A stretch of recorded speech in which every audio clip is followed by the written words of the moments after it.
నెల్లూరు జిల్లాలో Zika virus కలకలం రేపింది. మర్రిపాడు మండలం వెంకటాపురం గ్రామంలో 6 ఏళ్ల బాలుడికి జికా వైరస్ ఉన్నట్లు అనుమానిస్తున్నారు. బాలుడికి తీవ్ర జ్వరం రావడంతో నెల్లూరులోని నారాయణ హాస్పిటల్లో చేర్పించి చికిత్స అందించారు. మెరుగైన వైద్యం కోసం అక్కడి నుంచి చెన్నై తీసుకెళ్లారు. ప్రస్తుతం బాలుడి ఆరోగ్యం నిలకడగా ఉన్నట్లు బంధువులు తెలిపారు.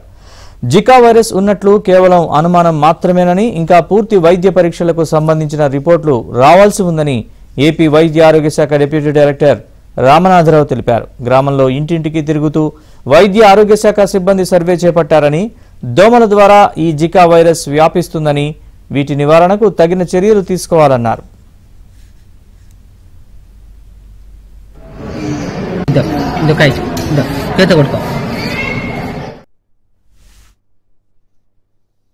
ఇక్కడ జ్వరాలు ఉన్నాయని తెలిసి ఇక్కడికి రావడం జరిగింది. ఒకటి నారాయణ హాస్పిటల్లో వైరల్ ఫీవర్ అడ్మిషన్ జరిగింది.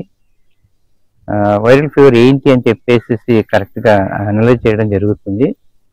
అది ఎక్కడో వాళ్ళు జికా అని చెప్పడం జరిగిందంట, కానీ అది పూర్తిగా మేము ఇన్వెస్టిగేషన్ చేపిస్తాము. దాని తర్వాతే దాన్ని నిర్ధారించడం జరుగుతుంది. కాబట్టి ఎలాంటి వదంతులకు గురి కాకుండా, ప్రజలు భయభ్రాంతి కాకుండా ఉండేదానికి మేము తగిన సూచనలు ఇస్తున్నాము సిబ్బంది ద్వారా.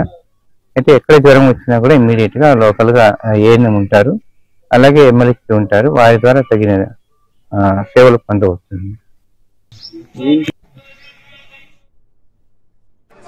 వైరస్ వచ్చిందన్న దానికి కావాల్సిన ఇన్ఫర్మేషన్ అంతా తెప్పించాం. అధికారులను పంపించి టెస్టులన్నీ కూడా చేయమంటున్నాం. విలేజ్ అంతా కూడా కరెక్ట్ చేయమన్నాం.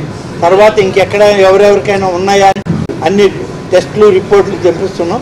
అవసరమైతే దానికి ఎయిమ్స్ నుంచి కానీ, తిరుపతిలో ఉన్నటువంటి మన స్విమ్స్, రూయా, మన దగ్గర ఉన్నటువంటి జీజీహెచ్ సంబంధించిన మెడికల్ కాలేజీ డాక్టర్స్ ఎక్స్పర్ట్ టీంని పంపించి అటువంటిది లేకుండా చేయడానికి అన్ని చర్యలు తీసుకుంటాం.